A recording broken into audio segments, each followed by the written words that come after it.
I'm John Coombs, Director of Global Health Clinics. I'm here with Lisa Edmondson. Lisa's an experienced nurse, school teacher, health coach, who over the years has specialised in women's health. And Lisa is leading our women's health program here. Lisa, would you like to explain what would happen if a woman came to us with, female health issues, that especially things to do with their hormones or overload, dealing with a normal work-life balance and children and whatnot?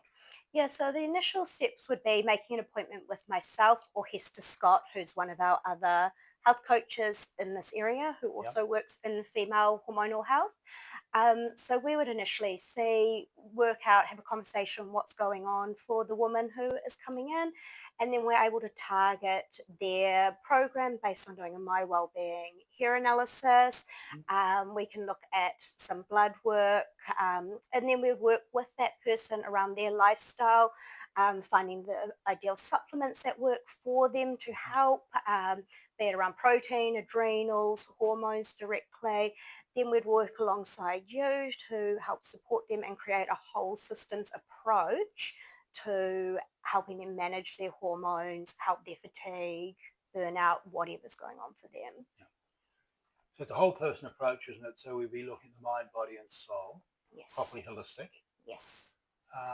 One of the things you were talking before, obviously digestion becomes a big issue. Most mums are rushing their food, feeding their kids, possibly their husband, appropriately, and sacrificing their own health, aren't they? Absolutely. Often mums are actually skipping meals, Yeah. and for some women, they actually do need to have that breakfast meal to help with Yeah. particular hormones, or they need to have lunch, or they get to 3 o'clock, realize they're hungry, and then they go and grab that sugary type or high carbohydrate snack to get them Yeah. through. Yeah. When there are really simple ways and simple measures that can be taken, such as protein, that will help with sorting Yeah. those. And a lot of women don't know it. Or even minerals, because I've been dealing with a woman today who she's based further down the south of the North Island, and I'm saying to her, if you're low on minerals, your brain will start to get starved, and you might easily go for a sugar instead of a mineral. In other Mm. words, a salt. So it's a lot of simple tricks. Now, the test that we do at the epigenetics level, this is looking at 800 biomarkers, isn't it? Yes. And so that will break it right down into 90 issues around metabolism Mhm. and 55 issues around the immune system, 35 issues around gut health, and over 30 issues around circulation. So that's covering a really broad spectrum of health issues and putting a targeted plan in place, isn't it? Yeah, it is. And one of the most common things that we see coming up for females is the hormones and protein and gut issues. And the adrenals. Yeah, and their adrenals. Yeah. Yeah. So the approach we've got would be a combination of supplements, a combination of upgrading their food plans, which we can help Yes. provide them with proper advice about, then coaching from yourself or counselling from Hester on work-life balance, Yeah. resolving trauma, resolving grief.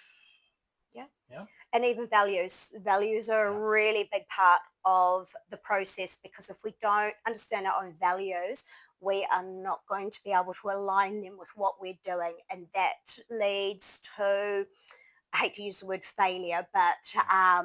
but we don't achieve what we want to achieve, and then we feel like we have failed. Well, it's also if values aren't in alignment in our relationships, it can lead to enormous amount of problems, can't it? There's a Yeah. father or the husband might have a certain set of values. The mother will have a different set. They don't Mm. know each other's values. They're not able to communicate clearly about their needs. And that leads to a relationship breakdown, doesn't it? Yeah, it does. And especially when it comes to children and that type of thing as well. And that creates a lot of added pressure for everybody. And then you Yeah, almost end up walking on eggshells in your relationship. yeah, And then that creates another issue that just keeps cycling. yeah. Well, one of the things I notice a lot is that if the father thinks the mother's too soft, he'll be too strict instead of both parties sitting together and Yes. working out a plan for the children. Yeah. But the health progress we're doing aren't just for mothers, are they? For women of No. all ages. Yes. And that's everything from adolescence and dealing with those particular hormone-related Hmm. issues, right the way through to perimenopause, menopause, and even old age, where Yeah.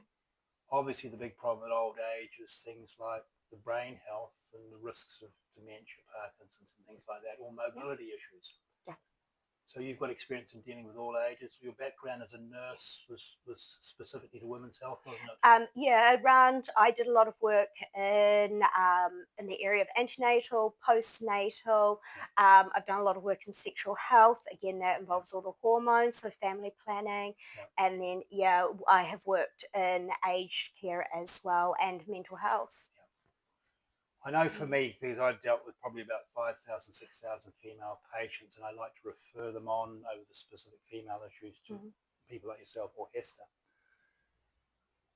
But there's so many women putting themselves under pressure. And I know in my early life, I became a sole parent with quite a few children. I got a taste for quite a few years of what it's like to be the equivalent of a working mum. Mhm. And for most men who've never done that, they might be weekend parents or Santa Claus parents. They have no idea. And for me, I'd been used to doing a 100-hour working week, but it was harder for me to be a full-time parent and doing part-time work than it was to just go into a 100-hour work week and then come and rest afterwards, because there's no demarcation between your work, your rest, because you're on call pretty much 24 hours a day, Yeah. aren't you? And men don't understand that, which makes it really hard for men to support women. And men don't have the same hormones, so they don't know how to support that side of it. So they don't know the work-life balance that mothers are wrestling with, and they don't know the hormone-related issues. Now, Mm. I know from the work I've done, again, dealing with so many different female clients, the number of women I'm seeing who've got endometriosis, that's become almost epidemic. Yes. The number of women, I've seen hundreds of women who've had hysterectomies. It just horrifies me the way women are just rushed into some of the surgeries, whether for endometriosis or hysterectomies, when there might be lifestyle and nutritional plans that could help prevent a lot of the more severe processes. Is that true? Absolutely. And it is becoming more and more common, especially endometriosis. And for a lot of women, it takes 10 years, or between 7 to 10 years to Yeah, be diagnosed. And then once they get diagnosed, they're often told to either have surgery or to get pregnant. But yeah, for a lot of women who have endometriosis, getting pregnant that's right. isn't going to be an easy thing. And so Yeah, there is nothing in between. We're also seeing a lot of polycystic ovary syndrome coming yeah, through.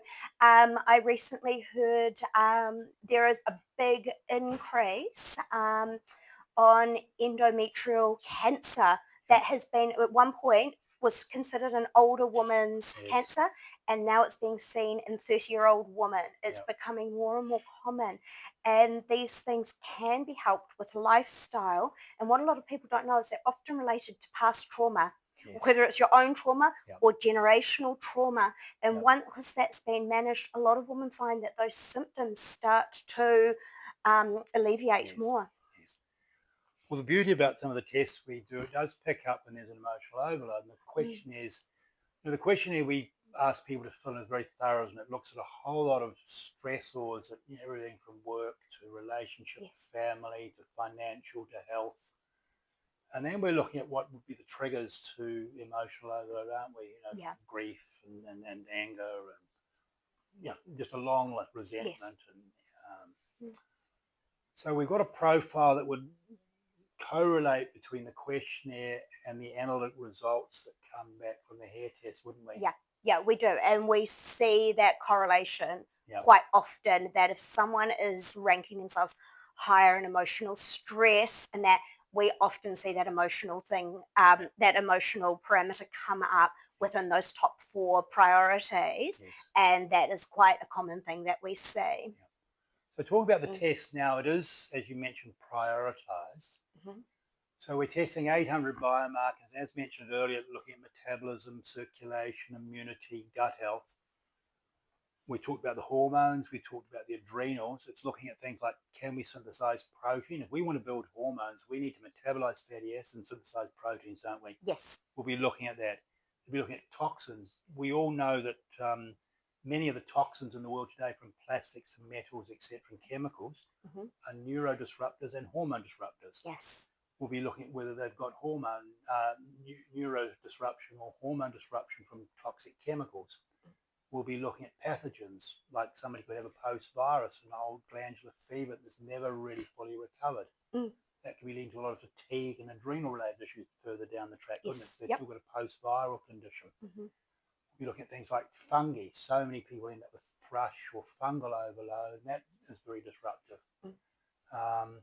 And then even things like EMFs, we're stuck in front of devices for large parts of the day, and people get the information from their device, how many hours they spend in front of the device on a regular basis. And it's become such an imbalance in the lifestyle of an average person. When I was young, we did a lot of running around in bare feet and fresh air. We didn't even have TV until I was probably about 13 or 14.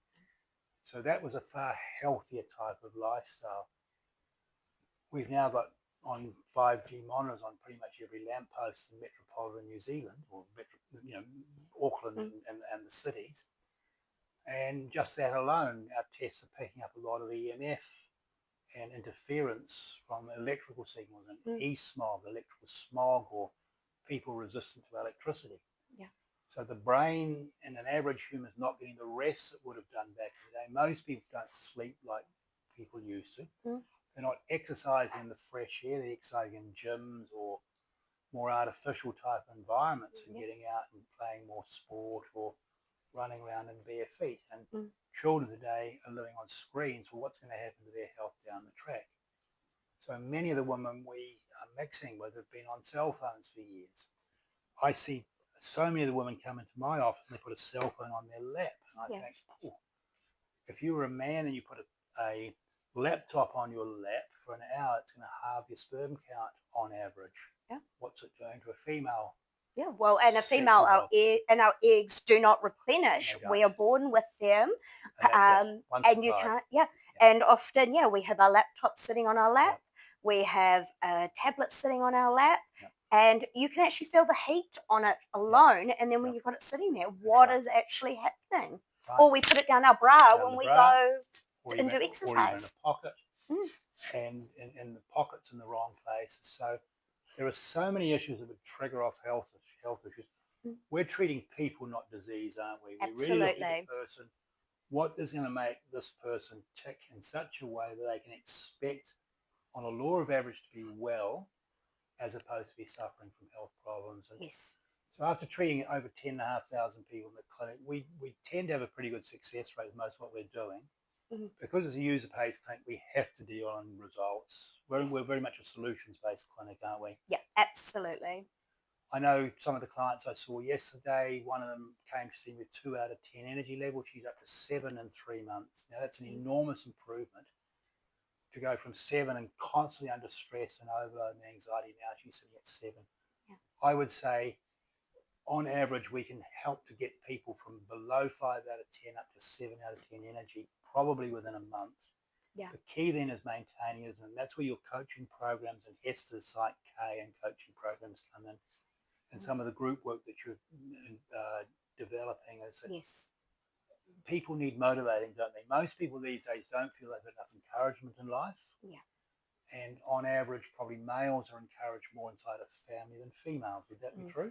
Oh, absolutely. Accountability is huge because a lot of us, how many of us will go out and go, I'm going to go lose weight. And we go to the gym, you might do a week hard out at the gym, and then you have one morning where you feel a bit tired, so you sleep in, and then you get into that habit because you've got nobody holding you accountable.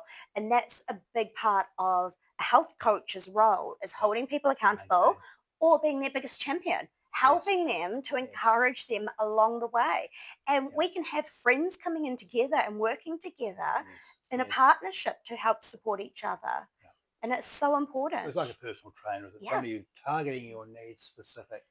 So Absolutely. Our programs are very much human specific, aren't they? They're targeted to the individual. Yes. It's not a one size fits all. Absolutely. In terms of our thyroid analysis, the Thyroflex, to look more closely at the thyroid, which is such a big governor of health, the This relationship we have with Dr. Daryl Turner, who's been nominated 3 times for a Nobel Prize for his work on Hashimoto's, who's teaching in some of the biggest conferences in the world on thyroid health, that's estimated to be over 90% accurate, that test, because most of the thyroid stimulating hormones are running through the skin and the muscle into the brain, not through the blood. Yet virtually every test for thyroid in New Zealand is a blood test. Yeah. So that is going to really parallel a lot of the existing blood tests people have, because what Daryl estimates, and this shows up in our Global Health TV series where we interview him out of America, he's estimating that 80% of people have a suboptimal thyroid operation. Now, thyroid regulating brain and heart is a fairly, as well as a lot of the reproductive system and temperature and weight management, it's an enormous aspect of female health, isn't it? Yeah, it is. And that's why I got into female health, because I myself have hypothyroidism, and I've had the tests and I've been put on medication. And it was only recently that I actually realized the medication that I am on does not convert to what you need. And so for a lot of women, they will be on the Levelin thyroxine because that's what you're given in New Zealand. But for a lot of women, they think, oh, I'm going to lose weight once I get on this medication. But actually, it does not allow you to lose weight in most cases. And often you end up putting weight on. And so women get into this cycle, and then you throw in the cortisol and everything else, and you get in this big, and it wasn't really until I started here a year ago that I really started to understand the thyroid health and how much it impacts on so many things in your life. That's right. Yeah. Well, when people talk about hormones, they tend to think about reproductive hormones, but they work male or female. Men look at their libido, females look at their libido, fertility, stuff like that. The hormones I'm most interested in are the adrenals, the thyroid, and the brain, because that's what's going to regulate the hormones below your waist or even your breasts. If you don't get those right, you're just putting the the cart before the horse. And that's been such a typical situation with most of them that come to see us, aren't they? They might be given progesterone or estrogen, but nothing adequate's been done about their thyroid or their adrenals or their hypothalamus or their pituitary. And if we can get our brain working more effectively, our brain runs our body. I mean, it obviously interfaces with the rest of the body, information into the brain and out of the brain. But I would say one of the biggest problems in the world right now is brain health, not mental health, brain health. Yes. Brain health related issues will lead to mental health related issues or emotional issues. So our brain is not just for thinking, our brain's to run our body whether we're awake or asleep. And our body should repair itself when it's asleep, but most people aren't getting the sleep they need to repair their body and repair their mental faculties so they can wake up fresh and start a new day like a healthy young child would. So there's a whole cascade of problems relating to people. Even our tests will pick up sleep-related issues. So what about just very briefly about the live and dry blood you do as a qualified nurse? You are looking at things like the metabolism. Yes, so I use it as a tool to look at the metabolic environment. So we're not diagnosing anything; it is the environment of the blood.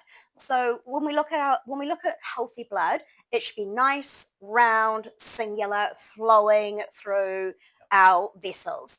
But often what we're seeing is these big clumped up cloud-like almost blood, or we're seeing spiky blood, or we're seeing looped blood, which is a high level of cortisol, or we're seeing excess sugar in the blood, which is making our blood therefore sticky. And when we have this, it can't flow, and our blood is our life river. And if we don't have flow, nothing is going to work. We can't transport nutrients, we can't transport oxygen, and or get rid of waste. Or get rid of waste, and that's so the big body's thing. Clogged up and all sorts of osteo and arthritic related issues and fibromyalgia and all sorts of stuff like that.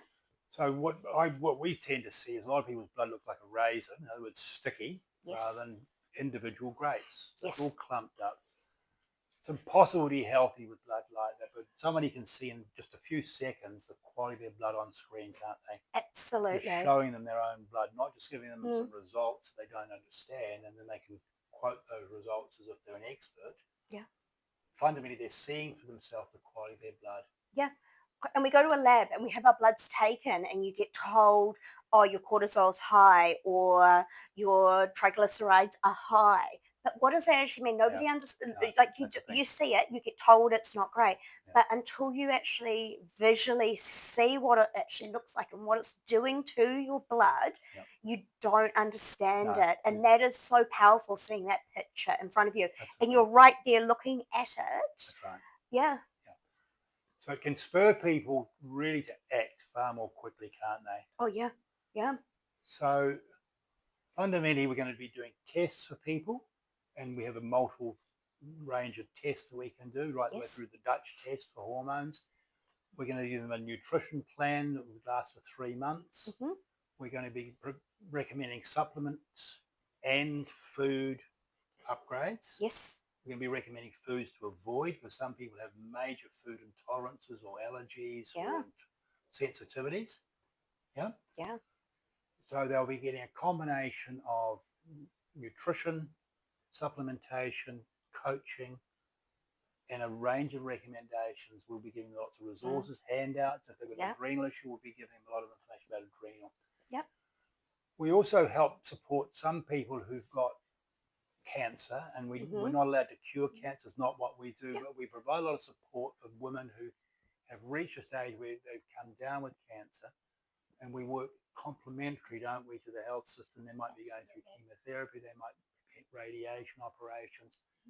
So our oxygen therapy, we've got the hyperbaric oxygen, we've got the HOCAT ozone sauna, which will help to detox people.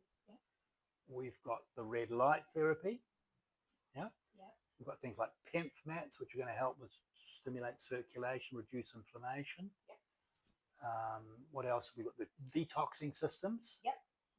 We've got, I can't remember what the name of the actual wobble board is that helps with the vibration with our lymphatics because that's a major thing that we see in a lot of people as well. But just touching back on the cancer thing, because there is a lot of research within mainstream medicine that does identify the prevention of certain cancers with lifestyle medicine. So while we cannot prevent cancer here or cure it, there are certain cancers with lifestyle medicine because if we get the sugar out of our diet and by getting pretty protein into the brain, and getting protein into the brain, there are certain ones that there is proven history that research that it does work. Or just bottling emotions, and most of us bottle our emotions. We don't hurt other people's feelings. We sort of choke on our emotions. Harvard University did research that bottling your emotions increase your risk of cancer by 70%, and increase your risk of heart disease by 47%. Now, just that alone, that's again where the coaching comes in and the counselling comes in, just to learn to express yourself in ways that are coherent.